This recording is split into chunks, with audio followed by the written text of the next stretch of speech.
Do you believe? Do you believe in this Lakers team? That is right. They're off to a 2-0 start against the Houston Rockets. 2-0 series lead against the Houston Rockets. The dysfunction of this Houston Rockets team. Hello, Luke Kennard. Hello, Marcus Smart. LeBron James looks good. This Lakers team, who we did not give any hope for in this series against the Houston Rockets, man, aren't they shocking a lot of people? And it's how quickly has this series turned for the Houston Rockets. We got some good stuff today. Your boys at the game last night, suited and booted, of course. I see you guys over there seeing your boy on Instagram and all of that good stuff. Got some stuff about the Houston Rockets. And I just want to break down how I feel about this team because being there in person, there's a lot of dysfunction on this team. And then we got to also see this Lakers team and this side of how well this Lakers team is playing. But before we do any of that, you guys, come on. I mean, you guys know at this moment, I have to talk about my friends at Pechanga Resort Casino, and you can play a perfect combination at Pechanga Resort Casino, the official Native American resort and casino of the Los Angeles Lakers. Skip the traffic. Head on over to Pechanga Resort Casino just off the I-15 in Temecula. Visit pechanga.com or call 888-PECHANGA for reservations and for more information. So, before we get into the nitty-gritty, before we get into the details of the game, the breakdown, my perspective, what I was able to do after I ended the Instagram live feed, which you guys can catch on our ESPN Los Angeles Instagram. And also, you got to check out all of our social clips on ESPN LA because our squad, we were cooking last night. Some good stuff on there, so go ahead and check that out. But before we get into just the game itself, what I really want to just bring to you guys' attention is just LeBron James. So there's that play where Kevin Durant was guarding LeBron James on the top of the top of the three-point line. And LeBron James was able to get by Kevin Durant, and Kevin Durant had a slow step. And the fact that LeBron James, and maybe this is just me just blowing this out of proportion, but LeBron James, the fact that he's still able to do a windmill just like that, reverse windmill, with that elevation at the age of 41, still with the ability to do that. By the way, Kevin Durant, who's known as a good defender, he's not a bad defender. He's known to keep guys in front. It is amazing to me because Sports Center, and we actually got a video of that on our ESPN Los Angeles Instagram feed of LeBron James doing that reverse dunk. And they were able to do a side-by-side of LeBron James at the age of 19 and how he is now at the age of 41. And it's honestly just remarkable to see how LeBron James is able to still play at this level. Not only scoring, but also him being able to facilitate, him also being able to communicate. Now we have that narrative that he has to be that third usage player. And then real quick, what happens? Right away, it's time for LeBron James to be, no, not the third usage player. We need you to be that LeBron James. And scoring is not something that we expect scoring out of LeBron James. His numbers are not that. Let's just say scoring is you need him to shoot the rock more. Yes, he got to the free throw line a lot. Got to the free throw line 14 times. Made his free throws. Lakers team shot 78% as a team from the free throw line, which is a good thing to see. But let's just talk about how this Lakers team as a whole, because LeBron James being vocal out there, telling this team, be in the right spots, everyone over there rotating, scrambling the right way, the way the Lakers defended. And this is why I said when Kevin Durant was out that first game, I said, you have to get this one. There's no excuse tonight. They are without their best player, their primary ball handler. So when Lakers took care of business in game one, I fully expect them. Keep that same game plan. and carry that over into the playoffs. When it had success against the Houston Rockets in those 2 games in Houston, I said it, you got to be able to keep that same scouting report and that same game plan, but just make a little bit more tweaks. And so what the Lakers were able to do, and I'm just focusing on defense right now. Kevin Durant got off to a hot start, scoring 20 points in that first half. Now, Kevin Durant in the second half had 3 points.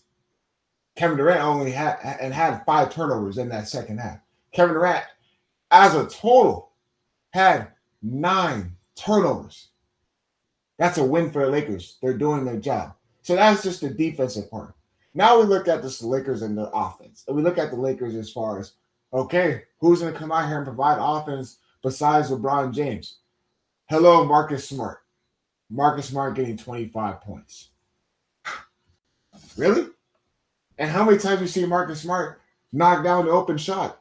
And there was moments where throughout these games in the regular season, teams were like, we'll live with Marcus Smart. That wasn't the case last night.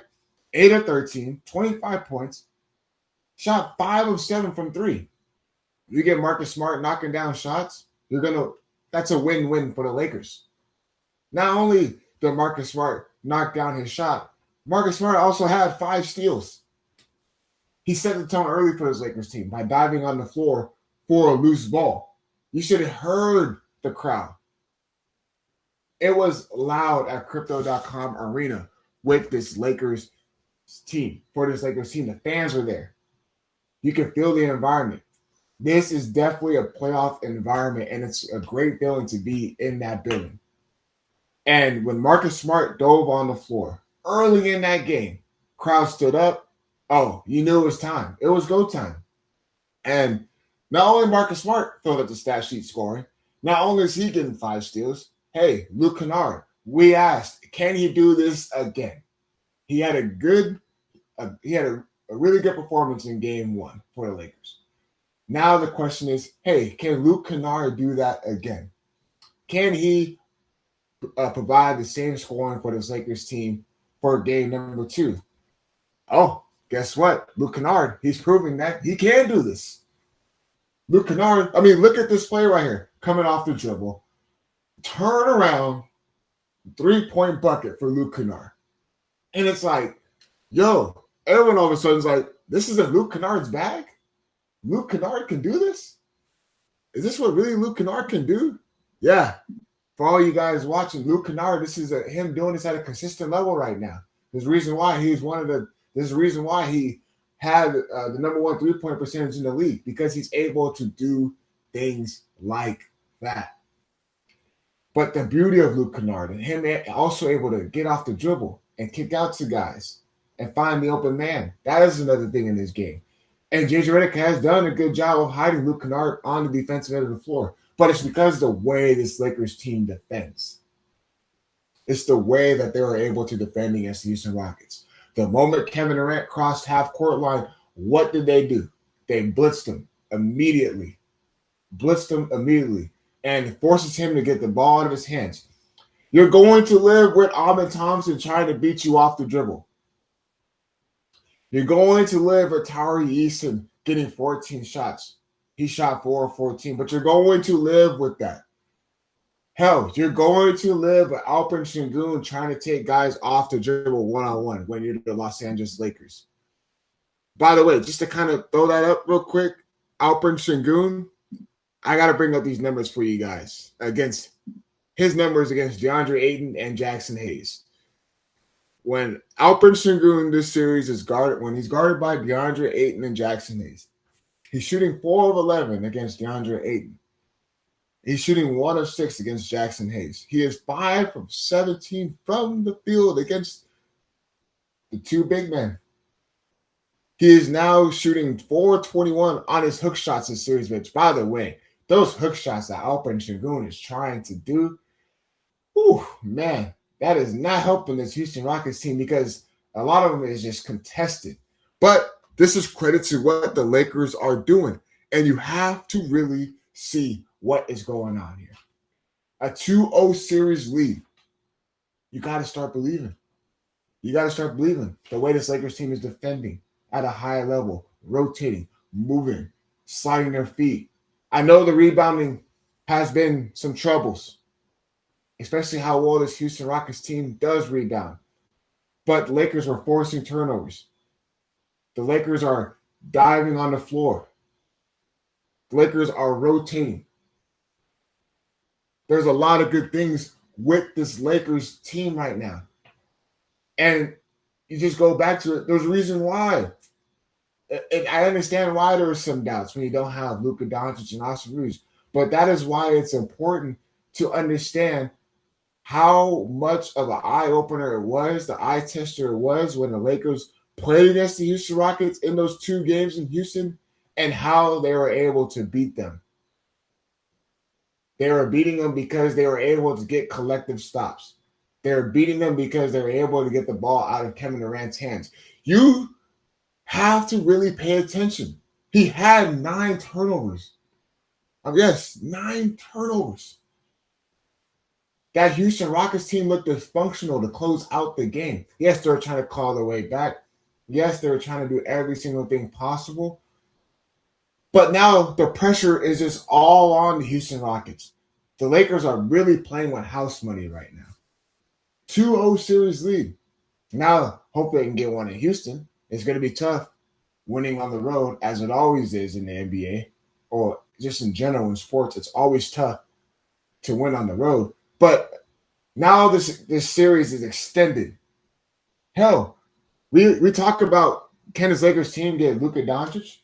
Can they get potentially Austin Reeves back? Because we heard Dave McMenamin on the Sedano and Cab Morning Show saying that there is a glimmer of hope for Austin Reeves to return to the series than Luka Doncic. Honestly, if the Lakers can somehow find a way to pull out some of these wins without both of them in the lineup, and this is just me just looking ahead. I don't want to get too far ahead because it's game by game, one game at a time. But if they were able to close out the series without both of them on the basketball court, can you imagine how much time that gives Luka Doncic and Austin Reeves to fully get healthy? It's all part of the process. It's all part of the plan. And you're starting to see everything starting to work out with this Lakers team.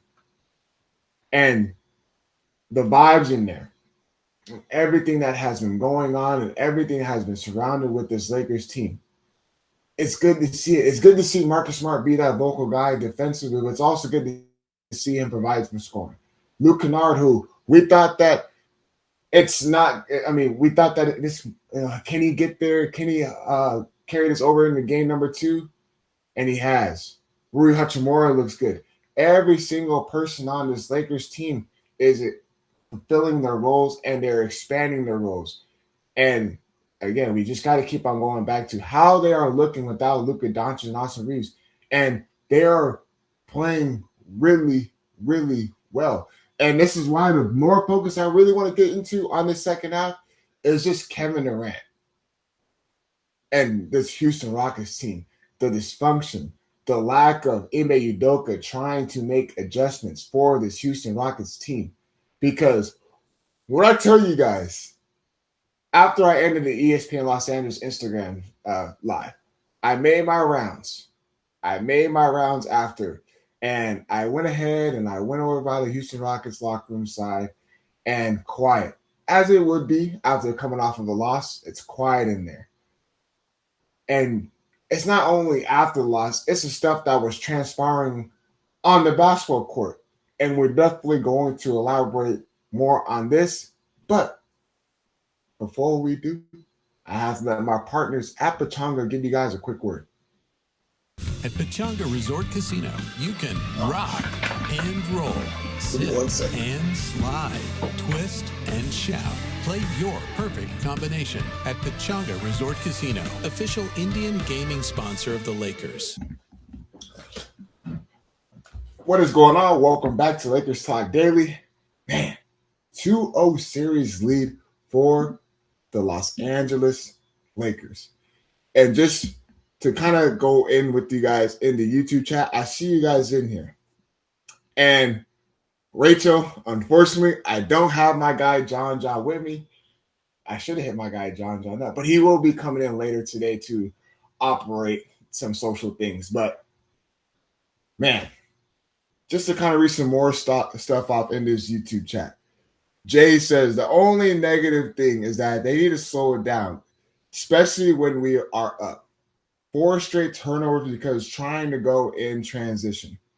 Now, Jay, I get it, and I understand what you're saying. Now, to touch on this is that JJ Redick was sitting and telling his guys, hey, let's go, let's run. Now I understand in the last 2 minutes, 3 minutes, when you have a good lead, slow down, run your offense. And I felt like the Lakers were able to do that, and they were able to do so because there's a moment where it was 90, I believe it was 97-92, and LeBron James came down. They got a good stop. LeBron James came down. He slowed down a little bit, and Marcus Smart hit him with that pocket pass. LeBron James gets a 2-handed dunk.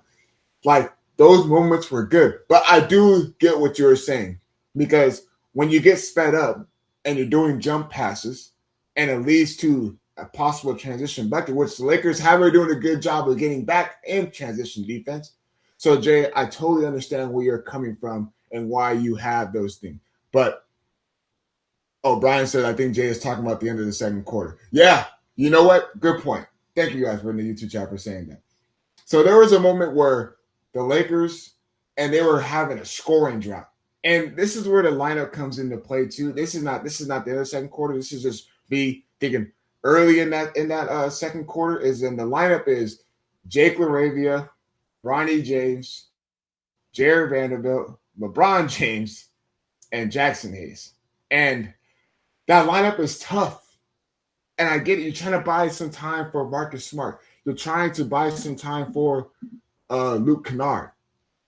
But you're just seeing that lineup, and there's only one real ball handler in LeBron James. So JJ is going to have to make some tweaks and stuff like that. By the way, Jake LaRavia did head into the locker room after he tweaked his ankle running back down on the defensive end of the floor. But to see the end of the second quarter, where the Lakers had a 13 or 15 point lead, I believe, and you're seeing how the Lakers are playing, and you're seeing how they were this close to even increase that lead even more, turnover started to happen. So I'm right there with you guys in there as far as slowing down the tempo, get a good look, get a good shot. There's no need to try to rush. So that is where I am in agreement with you guys as far as that. And thank you guys, Brian. Thank you guys, Jay, in the YouTube chat for elaborating on that. That is very, very true. And that is the thing, is there is times where when you're up like that in a game and you have a 15-point lead, there's no need to try to get out there and transition if the opportunity is there to present itself. And I understand there's times where the Houston Rockets, there's a player where Lakers are out in transition and Alperen Sengun trips over his own guy. That's just the story of the Houston Rockets right now. But you have to understand time. You have to understand that, hey, you just came off of a turnover. There's no need to add more. This is the time to get a good look, a good shot to kind of kill the Rockets' momentum, because the Rockets are able to close the gap, and the Rockets close out that second quarter heading to halftime with some momentum carrying into the second half. That is a moment where you're JJ Redick and you're the Lakers. It's like, hey, we can put our foot on the gas even more and honestly kill this entire Rockets, their momentum heading into halftime. But to speak about this Houston Rockets team, and I've been waiting to talk about this. So slow down here, because this is very, very important for you guys to understand. And this has to do with Kevin Durant. We talk about Kevin Durant and how great he is. And I think Kevin Durant is going to go down as one of the greatest players to play. You guys can argue me, whatever you like. He's one of the best scorers to play in this game. Do you guys know this stat? Just real quick with Kevin Durant. Kevin Durant has 7 straight playoff losses. His last win was on May 7th, 2023. I'm going to tell you guys this for one more time. 7 straight playoff losses for Kevin Durant. His last win was on May 7th in 2023. That's 1,081 days since Kevin Durant's last playoff win.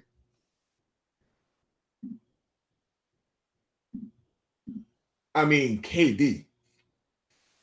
And that's why everyone says at some point, what is it actually going to be? Just Kevin Durant? That's why everyone brings up the Golden State Warriors and how he joined Steph Curry, Draymond Green, Klay Thompson. That's where everyone starts to get into that Kevin Durant narrative, which I understand. 7 straight playoff losses, and you have not won a playoff game in 1,081 days. That is a long time. And you look at LeBron James, who's have had a lot of success. And then you look at this, and this is where the dysfunction of this Houston Rockets team is. Look at this clip right here, guys. Alperen Sengun and Kevin Durant. Why are you doubling LeBron James, who is really good at making decisions, doubling him at half court?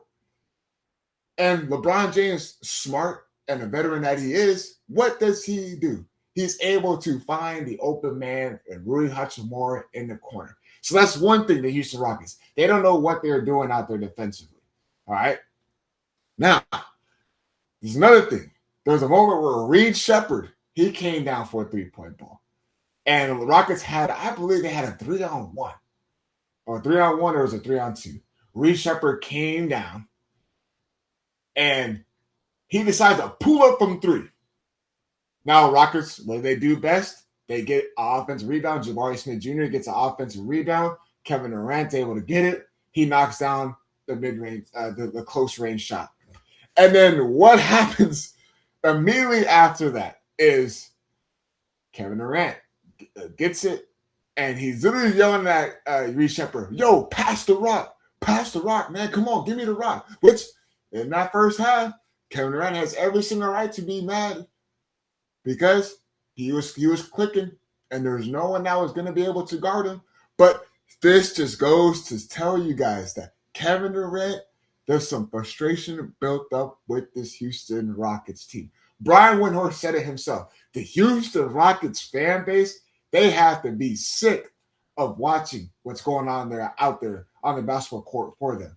Why? Because they have not changed whatsoever what they've done. They have been playing the same way in the month of April like they have been playing in the month of January. And there's another player, which I don't think we have the clip, which is okay, is Amen Thompson was driving to the rack. And what happens? He's driving in, it gets contested, the shot gets blocked, and Kevin Durant's yelling at him, "Yo, swing the rock, pass the rock." And it's like, this Houston Rockets team, it's very, very funny because you got Kevin Durant that's upset, but he's having 9 turnovers. And you got him being upset at Reed Shepherd, and Reed Shepherd is like, okay, he's one of the better three-point shooters in the league. And in today's NBA, a lot of those guys are going to take those types of jump shots, which, okay, but I understand in that moment when Kevin Durant is hot. And then you look at him being mad at Amen Thompson, and Amen Thompson is like, bro, we got to try some other way to try and score because the Houston Rockets, you know what they shot on the basketball court from 3? They shot 24%. 24% from 3. Advantage Lakers. If you can get the Houston Rockets to just keep on settling, then it's advantage Lakers. And that is why we always go back to in this series, and we see why it is really, really important to understand that there's some hope and there is a chance that this Lakers team can beat the Rockets because of the flaws that they have offensively. It's not the Houston Rockets defense. It's not their ability to get second chance opportunities, which they rely on heavily. It's just the fact that they do not have anybody else that can score the rock if his name is not Kevin Durant. Alperen Sengun was supposed to be that guy. And there's guys that believe that around the league that believe that Alperen Sengun is going to be able to get it going and be able to find a little rhythm. And I'm going to just keep on going back. Jackson Hayes, DeAndre Ayton, you have to keep on doing your job. If you can keep on forcing Alperen Sengun to take hook shots like that, contested, and Lakers are able to get out and run, cool.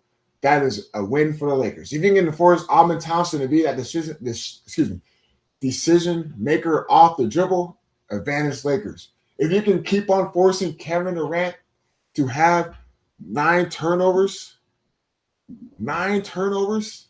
then it's advantage for the LA Lakers.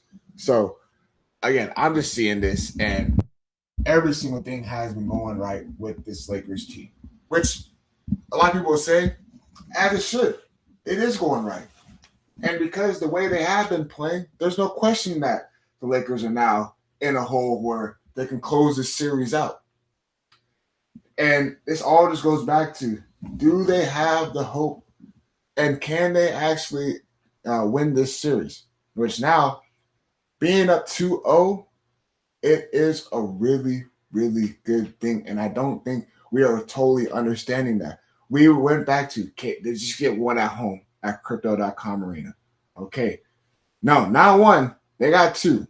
Now they have a chance to steal one on the road in Houston and potentially be up 3-1 and heading back to LA. Does that not feel good? Does it not sound good? I'm telling you, this is really, really good thing to see. Now, to close this episode off, because as we're winding down, to answer some of your guys' questions in the YouTube chat. Sorry, I'm kind of have my head turned because I had to charge my computer over here. Let's see. Kona says, my question is, let's say the Lakers sweep the Rockets in 4. How would this current version of the team deal with a hot OKC team that isn't going to play like Houston? What can we take away from this? And it's a good question. And only thing I would like to say is I don't want to look ahead to the Oklahoma City Thunder right now. I didn't want to get into the mindset of trying to think about how Lakers can match up with the Oklahoma City Thunder. I really just want to focus on just a game by game, this first round series matchup against the Houston Rockets. But say if the Lakers were to win this series and and Austin Reeves and Luka Doncic get the full timeline needed to come fully healthy, now we have Marcus Smart playing at a high level, and hopefully he's able to continue hot shooting like this. You have Luke Kennard, if he's able to play like this, because now it's 2 games in a row where Luke Kennard has been really consistent. You can build off of something. Then you add Austin Reeves and Luka Doncic in the mix. Hopefully the Lakers can cook up something, and hopefully they can still figure out a way to either match up, throw out different looks, which is tough because the Oklahoma City Thunder team, not only their starting 5 is good, their rotation is good as well, compared to a Houston Rockets team where they rely solely on Kevin Durant, and he is in a position that he does not want the ball in his hands. He wants to be the guy to play off ball, and the Lakers are making it really, really uncomfortable for him. So that's kind of where I want to answer as far as that. And then some more stuff. Man. Brian, Emily about to be in shambles because the Rockets still can't hit a 3. And Rachel saying Emily's going to be sick to her stomach and sick to her guns, stubborn like that, and I get it. And this goes because John Ireland hopped on with me, by the way, on the Instagram live feed. And hopefully the Lakers being 2-0 against the Houston Rockets turn Mace and turn Emily into some believers, because the Lakers fan base and how it was rocking last night at Crypto.com Arena, this is potentially a way to have everyone understand and believe and buy in. But to close this out, and as we're winding down, just want to go off right here and just say this real quick. Lakers keep on defending this way, and they keep on forcing Kevin Durant to be uncomfortable, and they keep on forcing him to turn the ball over. Lakers have something that they can close the series out and potentially move on to the second round. If they force Alperen Sengun to take contested hook shots and get him out of rhythm, Lakers have a chance to win this series. If they keep on getting the same level of production from Marcus Smart, from Luke Kennard, from Rui Hachimura, LeBron James is facilitating. He's being able to be aggressive, get to the free throw line. the Lakers have a chance to close out this series and beat the Houston Rockets 2-0. That is a big, big boost for the Los Angeles Lakers, and that's all the motivation you need right there. You don't need Luka Doncic. You don't need Austin Reeves to give you some motivation. Your motivation now is, hey, we're up 2-0. We have shown the tools to beat this Houston Rockets team. Let's go ahead. Let's close this series out. I hope you guys are believing, because I ain't gonna lie to you. Your boy, I'm believing. Do you guys believe? Now, with that being said, I appreciate you guys in the YouTube chat for always tuning in to Lakers Talk Daily. For you guys, from my crew running the back there, Brooke, Tim, Carlo, thank you guys so much for operating this whole thing. As always, I'll be talking to you guys tomorrow. Hopefully your boy can get a guest on to elaborate more on this Lakers versus Houston Rockets series. Lakers got the Rockets for Game 3 on Friday. But, as always, I'll be talking to you guys tomorrow. We out.